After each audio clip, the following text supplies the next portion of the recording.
Hello and welcome in this video. आज हम start करने वाले हैं मध्यकालीन इतिहास, मेडिएवल हिस्ट्री। आइए स्टार्ट करते हैं।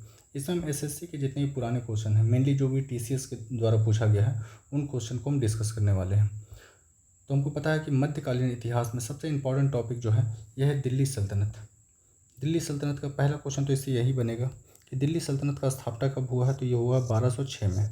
1206 से लेकर 1526 तक दिल्ली सल्तनत का पीरियड रहा है, 1526 तक। पहला क्वेश्चन है 388, निम्नलिखित में से किन वर्षों के दौरान कुतुबुद्दीन ऐबक ने शासन किया है। तो इसका हो जाएगा 1206 से लेकर 1210 के बीच में कुतुबुद्दीन ऐबक ने दिल्ली की गद्दी पर बैठा। कुतुबुद्दीन ऐबक का आपसे ये पूछा जा सकता है कि कुतुबुद्दीन ऐबक जब दिल्ली का ये था, मतलब इंडिया में जब राज कर रहा था, तो इसका राजधानी कहाँ था। तो लाहौर था, लाहौर था। कुतुबुद्दीन ऐबक का मृत्यु से पूछता है कि कुतुबुद्दीन ऐबक का मृत्यु कैसे हुआ है। तो ये हुआ पोलो खेलते हुए। अगर आपको पोलो ऑप्शन में ना मिले तो चागौन मिलेगा। पोलो को ही चागौन कहा जाता है। तो पोलो खेलते हुए इसकी मृत्यु 1210 लाहौर में हुई थी और कुतुबुद्दीन ऐबक ने अपनी राजधानी को लाहौर में रखा था। अगला क्वेश्चन, बलबन की उपाधि किसने धारण की थी। तो बलबन की उपाधि उलुग खान। एक्चुअली उलुग खान जो बलबन है उसका असली नाम ही उलुग खान था। तो ऑप्शन सी हो जाएगा, उलुग खान। अगला है 1192 ईस्वी में तराइन के द्वितीय युद्ध में पृथ्वीराज चौहान को किसने पराजित किया था। तो द्वितीय जो लड़ाई हुआ था, सेकंड बैटल जो हुआ था तराइन का, इसमें मोहम्मद गौरी जीत गया था और पृथ्वीराज चौहान हार गया था। और जो फर्स्ट बैटल हुआ था 1191 में। तराइन की पहली लड़ाई जो है 1191 में, पृथ्वीराज चौहान उसमें जीता था और गौरी उसमें हार गया था, गौरी हार गया था। रजिया को दिल्ली सल्तनत के सिंहासन से किस वर्ष हटाया गया है। तो रजिया 1236 में दिल्ली की गद्दी पर बैठी थी और 1240 में एक षड्यंत्र के द्वारा इसे हटा दिया गया। तो 1240 में रजिया सुल्तान को दिल्ली के सिंहासन से हटा दिया गया था। हटा क्या दिया गया था, मार दिया गया था। रजिया सुल्तान जो है इल्तुतमिश की बेटी है, इल्तुतमिश की बेटी है। वह दिल्ली का सुल्तान था जिसने दरबार में सिजदा और पैबोस की प्रथा शुरू की थी। वह कौन था। ये था गयासुद्दीन बलबन। गयासुद्दीन बलबन अपने आप को शैडो ऑफ गॉड ऑन अर्थ कहता था। अल्लाह की परछाई, भगवान की परछाई कहता था अपने आप को। और वो दूसरों से, अपने जो भी दरबारी थे उसे सजदा और पैबोस करवाता था। Ghiyasuddin Balban, option A. बलबन ने निम्नलिखित में से दिल्ली के किस सुल्तान के नायब के रूप में कार्य किया है। तो बलबन जो था एक गुलाम था। ये जो नसरुद्दीन मोहम्मद तो गुलाम था और नसरुद्दीन मोहम्मद ने इसे अपना पीएम बनाया था, प्राइम मिनिस्टर, या इसे एक ऊंचा पद दिया था।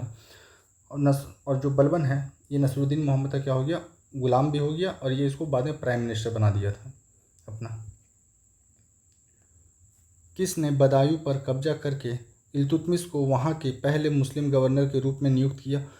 तो जो कुतुबुद्दीन ऐबक था इसका गुलाम था इल्तुतमिश।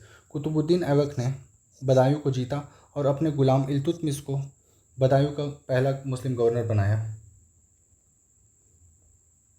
तराइन का प्रथम युद्ध कब लड़ा गया है। तो तराइन का प्रथम युद्ध जो है 1191 में लड़ा गया है पृथ्वीराज चौहान और मोहम्मद गौरी के बीच में, जिसमें पृथ्वीराज चौहान जीत गया था, मोहम्मद गौरी हार गया था। दिल्ली सल्तनत के निम्नलिखित सुल्तानों में से किसने गयासुद्दीन बलबन को अपना प्रधानमंत्री नियुक्त किया था। तो गयासुद्दीन बलबन को जो है नसरुद्दीन मोहम्मद ने अपना जो है प्रधानमंत्री नियुक्त किया था। मलिक इख्तियारुद्दीन अल्तुनिया ने रजिया सुल्तान को निम्नलिखित में से किस किले में कैद करवाया था। एक्चुअली रजिया सुल्तान को 1240 में भटिंडा के किला मुबारक जो है उसमें कैद कर लिया गया था और उसी में उसको, मतलब उस 1240 में ही रजिया सुल्तान की डेथ हो गई। और रजिया सुल्तान को जो अल्तुनिया जो कैद किया था वो भटिंडा के किला में रखा था। भटिंडा कहाँ, हरियाणा।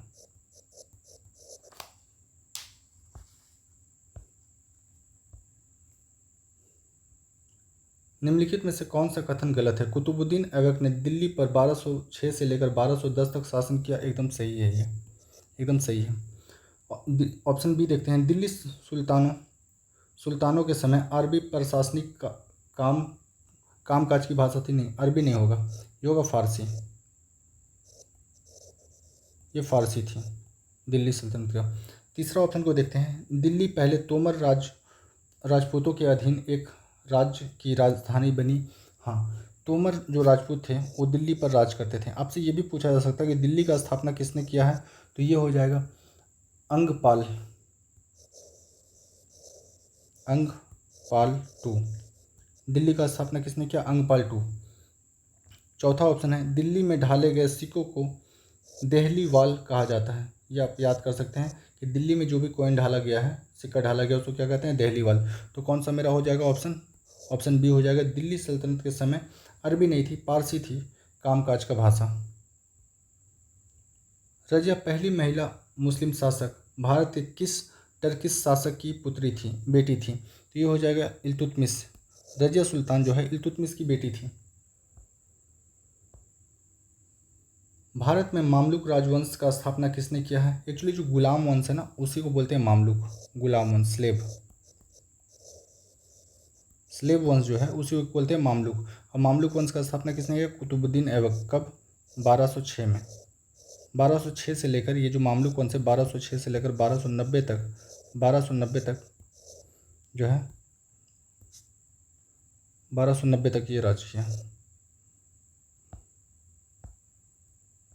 इल्तुतमिश के शासनकाल में सल्तनत की राजधानी निम्नलिखित में से कहाँ थी। सल्तनत की राजधानी जो है दिल्ली थी। लाहौर किसके टाइम में था, कुतुबुद्दीन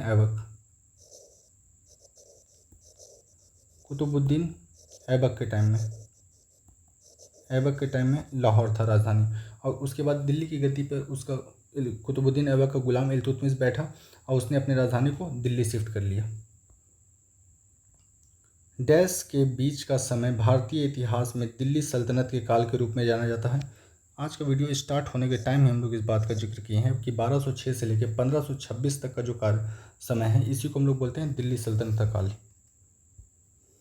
तराइन की पहली लड़ाई किस वर्ष हुई, तो ये दोबारा से रिपीट हो गया। 1191 में तराइन की पहली लड़ाई पृथ्वीराज चौहान और मोहम्मद गौरी के बीच में हुई है।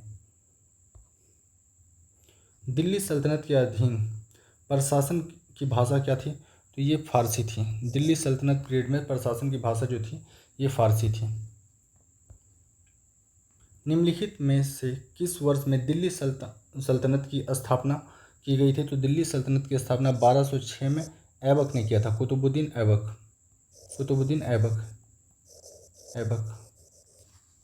और कुतुबुद्दीन ऐबक जो था ये मोहम्मद गौरी का गुलाम था।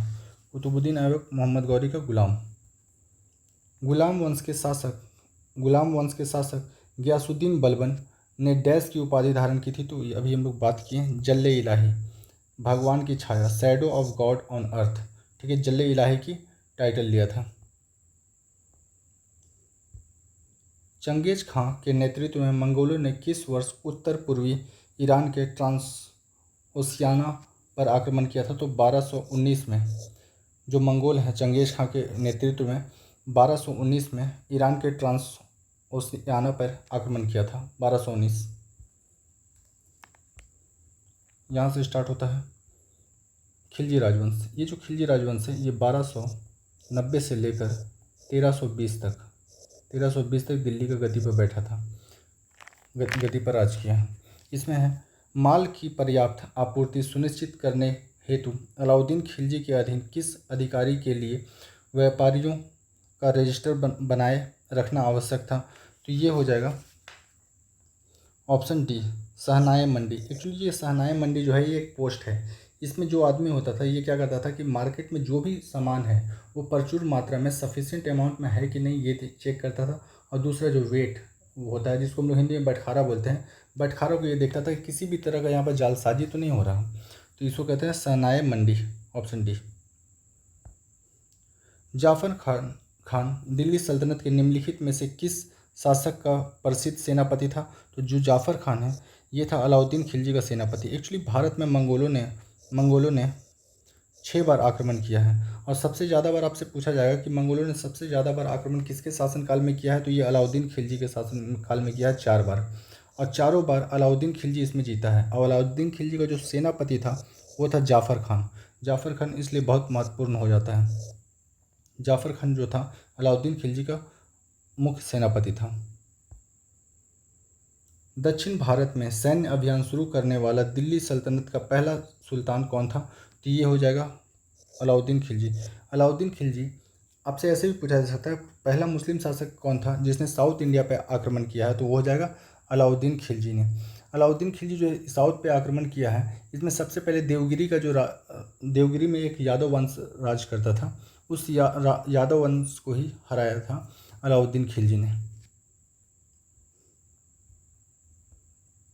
अलाउद्दीन खिलजी के शासन के दौरान वस्त्र बाजार को डैश के रूप में जाना जाता है? तो वस्त्र बाजार को जो है सराय अदल के कहा जाता है। जो ये था कपड़ा का मंडी जो होता था उसको सराय अदल कहा जाता था अलाउद्दीन खिलजी के शासन के दौरान में। निम्नलिखित में से किसने दिल्ली सल्तनत में सैनिकों के लिए दाग और हुलिया प्रथा तथा नगद भुगतान व्यवस्था की शुरुआत की? तो ये भी हो जाएगा Alauddin Khilji. Market control policy जो था कि मार्केट को कंट्रोल करना है कि वहाँ पर जो प्राइस हो, जो भी सामान है उसका दाम बहुत ज़्यादा ना हो, बहुत कम ना हो, हर चीज़ को कंट्रोल करने के लिए अलाउद्दीन खिलजी ने मार्केट कंट्रोल पॉलिसी को लागू किया था। और ये जो दाग और हुलिया है, एक्चुअली जो दाग और हुलिया है ये घोड़ों को दागा जाता था कि जैसे कोई रॉयल घोड़ा है, कोई राजशाही घोड़ा है, तो उसका जो दाग होगा उसका पहचान के लिए घोड़ों को दागा जाता था। और जो भी सेना होता था, तो उस समय तो फोटो का उपाय था नहीं कि आईडी कार्ड बनेगा, तो वहाँ पर क्या होता था ना, उनका एक स्केच बनाया जाता था, रफ स्केच बनाया जाता था, हाइट लिखा जाता था, वेट लिखा जाता था, इस तरह का, तो इसको हुलिया कहते हैं। ये प्रथा भी अलाउद्दीन खिलजी ने ही शुरू किया है। निम्नलिखित में से खिलजी वंश के संस्थापक कौन थे? तो खिलजी वंश के संस्थापक जलालुद्दीन फिरोज खिलजी। Option D, Jalaluddin Firoz Khilji. खिलजी राजवंश ने डैश तक दिल्ली पर शासन किया? तो ये 1290 से लेकर 1320 तक दिल्ली पर खिलजियों ने राज किया है। खिलजी और तुगलक शासकों ने सैन्य कमांडरों को क्षेत्रों का गवर्नर नियुक्त किया था। इस क्षेत्रों को किस नाम से जाना जाता था? तो इसको इक्ता कहा जाता था। खिलजी और तुगलक शासकों ने सैन्य कमांडरों को क्षेत्रों का गवर्नर नियुक्त किया था। इन क्षेत्रों को किस नाम से जाना जाता था? तो इसको इक्ता कहा जाता था। और जो इसका मालिक होता था, जो एक्चुअली जो कोऑर्डिनेटर होता था, जो भी दरबारी होता था, जिसके अंडर में वो ज़मीन आता था, वो प्रोविंस आता था, इलाका आता था, उसको इक्तादार कहते थे और उस ज़मीन को इक्ता कहा जाता था। अलाउद्दीन खिलजी ने अपने सैनिकों के लिए एक नए सैनिक नगर का निर्माण कराया जिसका नाम डैश था। तो जो सिरी है, सिरी का किला आपसे पूछा जाएगा। सिरी का किला है कहाँ पर? दिल्ली में है। दिल्ली में है। ये अलाउद्दीन खिलजी ने अपने सैनिकों के लिए एक नया शहर बसाया था दिल्ली में। सिरी है उसका नाम। अलाउद्दीन खिलजी द्वारा लगाया गया खराज कर किसान की उपज के लगभग %% हिस्से के बराबर होता था। तो अलाउद्दीन खिलजी ने जो लैंड टैक्स लगाया था, जो खेती वाला ज़मीन पर टैक्स लगाया था, वो पूरा उपज का लगभग 50% होता था। काफ़ी ज़्यादा टैक्स है, लगभग 50%। मध्यकालीन भारतीय शासकों में से कौन अपनी बाजार नियंत्रण नीतियों के लिए जाना जाता है? तो मार्केट कंट्रोल पॉलिसी किसका है? अलाउद्दीन खिलजी का, market control policy. Alauddin Khilji के शासनकाल में निम्नलिखित में से कौन राज्यपाल था? अलाउद्दीन खिलजी के शासनकाल में गियासुद्दीन तुगलक जो था, ये पंजाब का राज्यपाल था। पंजाब का राज्यपाल था। जलालुद्दीन खिलजी एक्चुअली जो है ना, ये खिलजी वंश का एक राजा है। शमसुद्दीन इल्तुतमिश, ये गुलाम वंश का राजा था। ठीक है। नसरुद्दीन मोहम्मद, ये भी गुलाम वंश का एक राजा है। तो इसमें जो है गियासुद्दीन तुगलक जो था, ये पंजाब का राज्यपाल था अलाउद्दीन खिलजी के टाइम में। पहला मुस्लिम शासक कौन था जिसका साम्राज्य भारत के सुदूर दक्षिण सहित लगभग पूर्ण भारत में फैला था? तो अलाउद्दीन खिलजी ने ही सबसे पहले साउथ इंडिया मिशन किया था। साउथ इंडिया मिशन किया था और उसी के दौरान लगभग साउथ इंडिया को जीत लिया था। और नॉर्थ में तो ऑलरेडी दिल्ली सल्तनत के जो राजा थे उनका राज था। तो लगभग पूरा का पूरा इंडिया पे अलाउद्दीन खिलजी ने अपना वर्चस्व जमाए रखा था। गुजरात के बघेला राजवंश का वह अंतिम शासक कौन था जिसकी हार के बाद अलाउद्दीन खिलजी को राज दिया गया था? तो ये करण देव था। बघेला राजवंश गुजरात में राज करता था। इसको अलाउद्दीन खिलजी ने 1298 में गुजरात पर आक्रमण किया और बघेल राजवंश का करण देव को हराकर उसके जो साम्राज्य है उसको ले लिया था। दिल्ली का दूसरा शहर सीरी डैश द्वारा बनाया गया था। तो सीरी को बनाया था अलाउद्दीन खिलजी ने अपने सैनिकों के लिए। सीरी कहाँ? दिल्ली में है। यहाँ से स्टार्ट होता है तुगलक वंश। तुगलक वंश जो है ये 1320 से लेकर 1414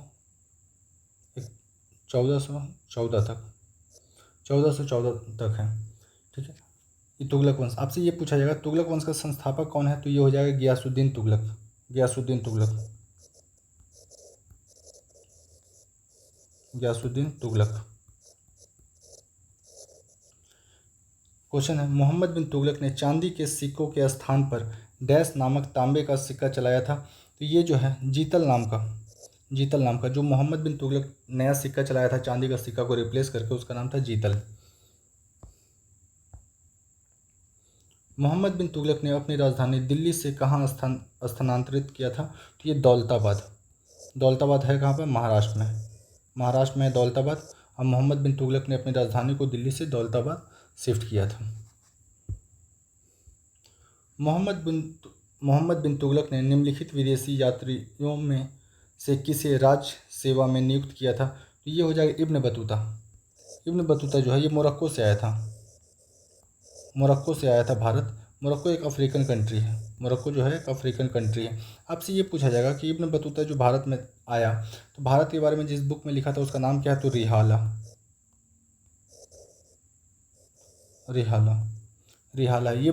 ये एक्चुअली जो इब्न बतूता ये 60 से ज़्यादा बुक लिखा है, पर इसका जो महत्वपूर्ण बुक है जो हमको पेपर में आता है उसका नाम है रिहाला। मोहम्मद बिन तुगलक ने अपने सैनिकों को भुगतान करने के लिए टोकन मुद्रा का इस्तेमाल किया था जो निम्न से बनी होती थी। जो टोकन मुद्रा होता था ये एक सस्ती धातु का, एक्चुअली सस्ती मिश्र धातु बोलना ज़्यादा अच्छा रहेगा, एलॉय का बना होता था, सस्ता धातु। Option D. निम्नलिखित में से किस राजवंश के शासनकाल में तैमूरलैन ने 1398 में भारत पर आक्रमण किया था, तो उस समय भारत पर राज कर रहा था तुगलक वंश उस समय भारत पर राज कर रहा था जब तैमूरलंग भारत पर आक्रमण किया था 1398 में। इस डेट को भी याद रखना है। दिल्ली सल्तनत के किस सुल्तान ने पहली बार मंगोल क्षेत्रों को अधिकार में लेने की योजना बनाई थी? ऐसा काम सिर्फ और सिर्फ मोहम्मद बिन तुगलक कर सकता है कि जो मंगोलों पर उस टाइम आक्रमण करे जब मंगोल अपने सबसे चरम सीमा पे थे, मतलब अपने साम्राज्य का अपने शक्ति में सबसे ऊपर मतलब पीक पर थे, तो उस समय मोहम्मद बिन तुगलक ही ऐसा सोच सकता था। ये एक्चुअली सोच ही रह गया मोहम्मद बिन तुगलक का। मोहम्मद बिन तुगलक ने अपनी राजधानी को दिल्ली से बदलकर कहाँ बनाई, तो दिल्ली से दौलताबाद है कहाँ पर? महाराष्ट्र में है। तैमूरलंग ने किस वर्ष भारत पर आक्रमण किया है, तो तैमूरलंग जो है भारत पर किया है 1398 में आक्रमण किया है।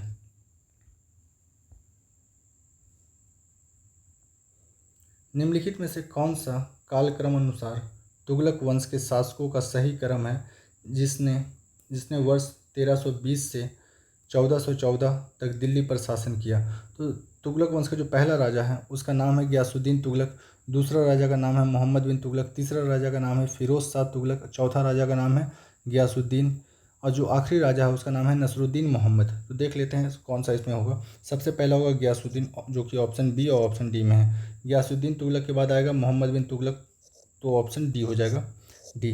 गियासुद्दीन तुगलक, मोहम्मद बिन तुगलक, फिरोज शाह तुगलक, ऑप्शन डी। ये एक्चुअली क्रोनोलॉजी पूछ रहा है, कौन राजा के बाद कौन राजा गद्दी पे बैठा है। यहाँ से सैयद वंश स्टार्ट होता है। तो सैयद वंश में आपको एक ही चीज़ याद रखना है कि इस वंश का जो स्थापना है ये हुआ था 1414 में हुआ था, और इसका जो अंत हुआ है 1451 में अंत हुआ है। इसका संस्थापक कौन थे? खिज्र खां सैयद। बस इस वंश से ज़्यादा क्वेश्चन आना नहीं है। लोधी वंश ये दिल्ली सल्तनत का लास्ट राजवंश है जो दिल्ली पर राज कर रहा है। उसके बाद फिर मुगल वंश आ जाएगा। निम्नलिखित में से कौन दिल्ली के लोधी राजवंश का अंतिम शासक था? तो अंतिम शासक था इब्राहिम लोधी।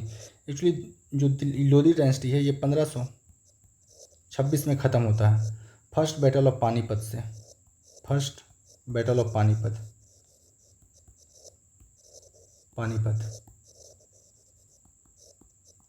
पानीपत का पहला लड़ाई जो है बाबर और इब्राहिम लोदी के बीच में हुआ था, जिसमें इब्राहिम लोदी हार जाता है और बाबर जीतकर भारत में मुगल साम्राज्य का स्थापना करता है। तो ऑप्शन हो जाएगा ये अंतिम शासक इब्राहिम लोदी। लोदी वंश की नींव निम्नलिखित में से किसके द्वारा रखी गई थी? तो लोदी वंश का जो नींव है ये रखा गया है बहलोल लोदी। बहलोल लोदी लोदी वंश का संस्थापक जो है बहलोल लोदी के द्वारा रखा गया। डैश ने आगरा को अपना पहला साम्राज्य की राजधानी बनाई। तो आपसे क्वेश्चन ऐसे ही भी आ सकता है कि Agra city founded by home. Agra city founded by home? Founded by Sikandar Lodi.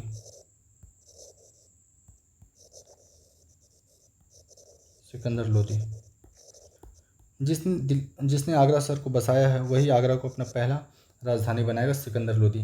आपसे एक बार क्वेश्चन पता नहीं किस एग्जाम में आया है पर देखा हुआ क्वेश्चन है कि संत कबीर का विवाद किस राजा के साथ था? तो वो हो जाएगा सिकंदर लोदी के साथ। संत कबीर जो थे सिकंदर लोदी के कंटेम्प्रोरी थे, समकालीन थे, और इन दोनों में ही विवाद था, सिकंदर लोदी और कबीर के बीच में। दिल्ली सल्तनत के किस सुल्तान ने अपनी राजधानी को दिल्ली से आगरा स्थानांतरित किया है? तो ये हो जाएगा सिकंदर लोदी। इब्राहिम लोदी दिल्ली का सुल्तान कब बना? तो ये हो जाएगा 1517 में दिल्ली का सुल्तान बना है इब्राहिम लोदी। यहाँ से एडमिनिस्ट्रेशन ऑफ सल्तनत पीरियड स्टार्ट होता है। एडमिनिस्ट्रेशन, ये पहला क्वेश्चन है, ये CGL 2023 का क्वेश्चन है। निम्नलिखित में से कौन दिल्ली सल्तनत के अधीन दीवान इंसा विभाग का प्रमुख होता था? दीवान इंसा जो होता था ये एक्चुअली जो है दीवान इंसा जो होता है ये सारा का सारा डॉक्यूमेंट्स वर्क जो भी चलता था कोर्ट मतलब दरबार में चलता था उसका पूरा देखभाल करता था दीवान इंसा। ये होगा। आपसे ये पूछा जा सकता है वकील ए दर क्या होता था? एक डिपार्टमेंट होता था जो कि राजशाही परिवार का सुरक्षा करता था, उसका सारा मैनेजमेंट करता था, उसको क्या बोलते हैं? वकील ए दर। दूसरा जो है बदिर ए मुबालिक जो है ये जो गुप्तचर होता है, स्पाई गुप्तचर, जिस तरह इंडिया में रॉ है, रिसर्च एंड एनालिसिस विंग, ठीक है, उसका कोई ना कोई तो हेड है। जब इस तरह है तो उस तरह उस टाइम में क्या होता था कि जो स्पाई सिस्टम होता था, स्पाई सिस्टम का जो हेड होता था उसे क्या करते हैं, कहा जाता था बरीद ए मुबालिक। तो इसका जो हो जाएगा दीवान इंसा विभाग का प्रमुख जो होता था वो होता था बदिर ए खास। दीवान इंसा डिपार्टमेंट का जो हेड होता था बदिर ए खास। दिल्ली सल्तनत के दौरान निम्नलिखित में से किस प्रकार का कर एकत्र किया जाता था? तो ये जो है महलवाड़ी अंग्रेज़ों के टाइम में, रैयतवाड़ी अंग्रेज़ों के टाइम में, आयकर जो है हम लोग आज़ाद इंडिया में भी और अंग्रेज़ों के टाइम में भी देते थे आयकर। तो जो खराज है इस तरह का टैक्स दिल्ली सल्तनत के टाइम में लगता था, खराज कर। दिल्ली सल्तनत प्रशासन के संदर्भ में राजपत्राचार विभाग को निम्नलिखित में से किस नाम से जाना जाता है? तो ये हो जाएगा दीवान इंसा। राजपत्राचार जो भी डॉक्यूमेंटेशन होता था, जो भी पेपर वर्क होता था, ऑफिशियल होता था दरबार में, उस डिपार्टमेंट को क्या कहते थे? दीवान इंसा कहते थे। यही है लिखा हुआ राजपत्राचार। दिल्ली सल्तनत की राजकीय भाषा क्या थी? तो दिल्ली सल्तनत की राजकीय भाषा हो जाएगा फारसी। दीवान कोही के रूप में विख्यात कृषि विभाग किसके द्वारा बनाया गया था? दीवान कोही जो है ये मोहम्मद बिन तुगलक के द्वारा बनाया गया था। दीवान कोही जो था ये एग्रीकल्चर को, कृषि को डेवलप करने के लिए और कृषि को उन्नत बनाने के लिए दीवान कोही नाम का डिपार्टमेंट जो है मोहम्मद बिन तुगलक ने बनाया था।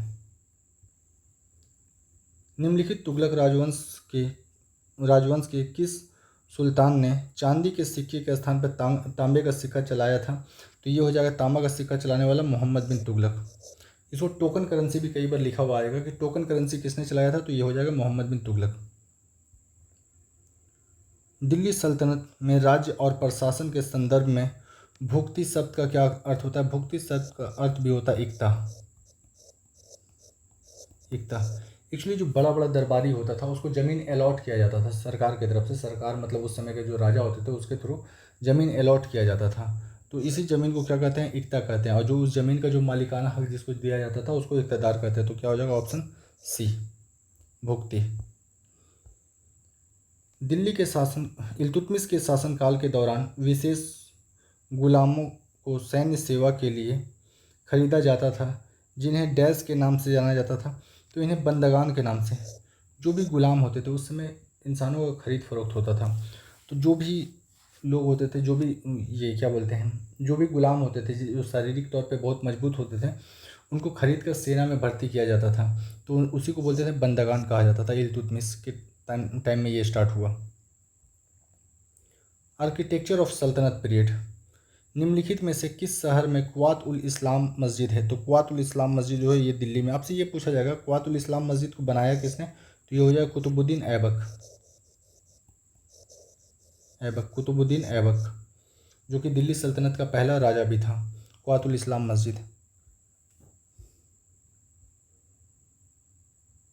दिल्ली में खिलजी वंश के किस स्मारक में लाल बलुआ पत्थर का उपयोग किया गया? विक्टोरिया मेमोरियल कलकत्ता में है, मोती मस्जिद आगरा में है, बात हो रहा दिल्ली का। चार मीनार हैदराबाद में। अलाई दरवाज़ा कहाँ पर है? दिल्ली में। अलाई दरवाज़ा का निर्माण जो है ये करवाया है अलाउद्दीन खिलजी ने, और ये बना हुआ है लाल बलुआ पत्थर का, रेड कलर का। कुतुब मीनार डैश आर्किटेक्चर का एक उदाहरण है। कुतुब मीनार का निर्माण किसने कराया है, स्टार्ट किसने करवाया? कुतुबुद्दीन ऐबक। आपसे पूछा जाएगा कुतुब मीनार का जो ये है, जो काम को ख़त्म करवाया, स्टार्ट करवाया था कुतुबुद्दीन ऐबक, काम को ख़त्म करवाया है इल्तुतमिश। तो ये जो था इंडो इस्लामिक जो ये है आर्किटेक्ट हैं, उसके स्टाइल से बनाया गया था। द्राविडियन साउथ इंडिया में यूज होता है। मौर्यन काल बहुत पुराना हो गया, ये एंशियंट इंडिया का है, सूफी से नहीं है ये। इंडो इस्लामिक कुतुब मीनार का निर्माण।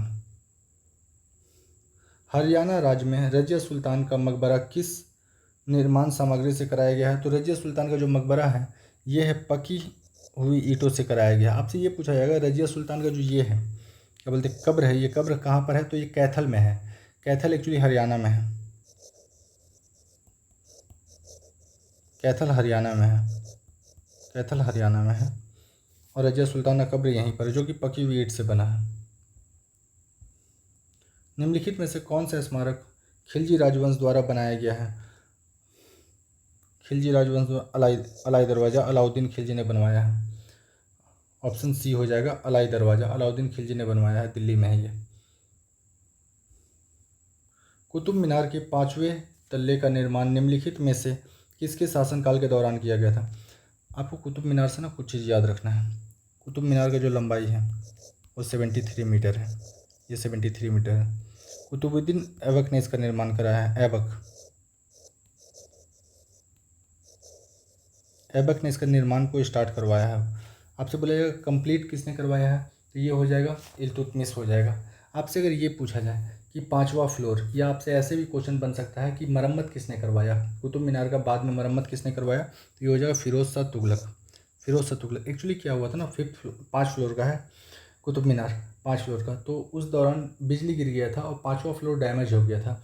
तो इस डैमेज वाला जो पार्ट है इसको रिनोवेट करने का काम किसने किया था? फिरोज शाह तुगलक ने किया है। तो ऑप्शन सी हो जाएगा, 5वां फ्लोर का निर्माण फिरोज शाह तुगलक ने करवाया है। निम्नलिखित में से किसने कुतुब मीनार का पूर्ण निर्माण शुरू करवाया था? कुतुब मीनार का जो निर्माण है इसको कुतुबुद्दीन ऐबक ने शुरू करवाया है। कंप्लीट किसने करवाया है? इल्तुतमिश ने। 5वां फ्लोर का निर्माण किसने कराया है, या फिर आपसे ऐसे बोला जाए कि मरम्मत किसने करवाया है, तो ये हो जाएगा आपका फिरोज शाह तुगलक। दिल्ली में जमात खाना मस्जिद का निर्माण निम्नलिखित में से किसने करवाया है? तो जमात खाना जो मस्जिद है जो खिज्र खां ने करवाया है, बहुत इंपॉर्टेंट है। खिज्र खां एक्चुअली इल्तुतमिश का बेटा था, इल्तुतमिश का जो सबसे बड़ा बेटा था वो खिज्र खां था, और दिल्ली में ये जमात खाना मस्जिद और इसका निर्माण खिज्र खां ने करवाया है। खिज्र खां कौन था? तो इल्तुतमिश का पुत्र था, सॉरी अलाउद्दीन खिलजी का पुत्र खिज्र खां था। कुवातुल इस्लाम मस्जिद कहाँ पर स्थित है? ये मस्जिद कहाँ पर है? दिल्ली में है कुवातुल इस्लाम मस्जिद। आपसे क्वेश्चन यही पूछा जाएगा किसने बनवाया है, तो कुतुबुद्दीन ऐबक ने बनवाया है। दिल्ली में कुवातुल इस्लाम मस्जिद के दक्षिण प्रवेश द्वार अलाई दरवाज़ा का निर्माण डैश ने करवाया था? तो ये अलाउद्दीन खिलजी ने अलाई दरवाज़ा का निर्माण करवाया है, ऑप्शन सी। भारतीय वास्तुकला में सुर्खी किसने शुरू की थी? सुर्खी एक सुर्खी जो है एक वास्तुकला है जो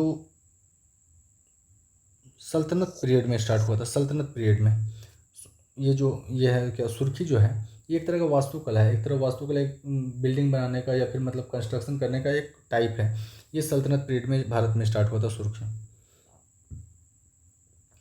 किस विश्व विरासत स्थल में इल्तुतमिश का कब्र है? तो इल्तुतमिश का जो कब्र है ये कुतुब मीनार कॉम्प्लेक्स में है। कुतुब मीनार कॉम्प्लेक्स में है कुतुब इल्तुतमिश का कब्र है। हौज ए सुल्तानी एक डैश है। हौज ए सुल्तानी एक जो बड़ा सा स्विमिंग पूल की तरह है, ये बड़ा सा जलाशय है जिसमें वजू बनाया जाता है। वजू एक्चुअली क्या है कि जो मुस्लिम नमाज पढ़ने से पहले जो हाथ पैर को धोते हैं, ये इसी को वजू कहा जाता है। तो हौज ए सुल्तानी क्या है? ये एक बड़ा जलाशय है। कुतुब मीनार का नाम सूफी सन डैश के नाम पर रखा गया था। तो कुतुब मीनार का जो नाम है ये ख्वाजा कुतुबुद्दीन बख्तियार काकी, ये ख्वाजा कुतुबुद्दीन बख्तियार काकी जो है कुतुबुद्दीन ऐबक के गुरु थे। एक्चुअली आपसे पूछा जाएगा कुतुबुद्दीन ऐबक का रिलीजियस गुरु कौन था? रिलीजियस गुरु तो हो जाएगा ख्वाजा कुतुबुद्दीन बख्तियार काकी, और इन्हीं के सम्मान में कुतुब मीनार का निर्माण कराया गया है। मोट की मस्जिद डैश के शासनकाल में बनी थी। तो जो मोट की मस्जिद है ये हो जाएगा सिकंदर लोदी के काल में बना था। ये है कहाँ पर मोट का मस्जिद? ये दिल्ली में है। ये दिल्ली में है। मोट का मस्जिद जो है दिल्ली में है और उसको सिकंदर लोदी ने बनवाया था। लिटरेचर ऑफ सल्तनत पीरियड, सल्तनत पीरियड का जो ये है साहित्य है उसके बारे में देखेंगे। दिल्ली सल्तनत काल में तबाक़त ए नसरी की रचना किसने की थी? तबाक़त ए नसरी की जो रचना है मिनहाज उल सिराज ने किया है। तबाक़त ए नसरी आपसे ये पूछा जाएगा अमीर खुसरो का जो किताब है इसका नाम क्या है? इसका नाम है तुगलकनामा। तुगलकनामा। जियाउद्दीन बर्नी का जो किताब है इसका जियाउद्दीन बर्नी का किताब का नाम है तारीख़ ए फ़िरोज़ शाही।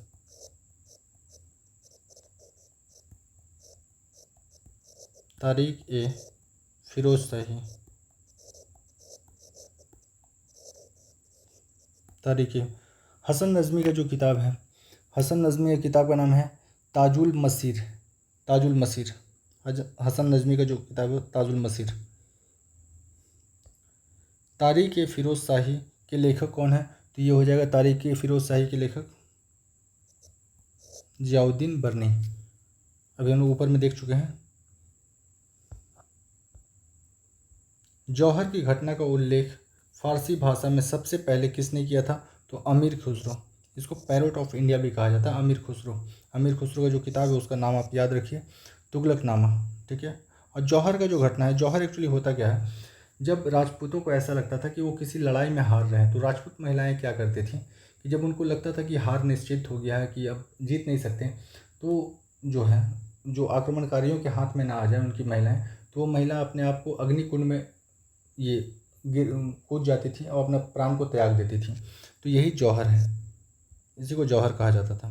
निम्नलिखित में से किसके लेखक जियाउद्दीन बर्नी हैं? तो जियाउद्दीन बर्नी जो है हो जाएगा तारीख़ फ़िरोज़ शाही के जो लेखक है जियाउद्दीन बर्नी हैं। निम्नलिखित में से कौन अलाउद्दीन खिलजी के दरबारी कवि थे जिन्होंने प्रसिद्ध कविता हस्त बहिश्त ये अमीर खुसरो ने हस्त बहिश्त लिखा है। अमीर खुसरो का ये दो बुक हो गया, हस्त बहिश्त और तुगलकनामा। अमीर खुसरो को बोलते हैं पैरोट ऑफ इंडिया।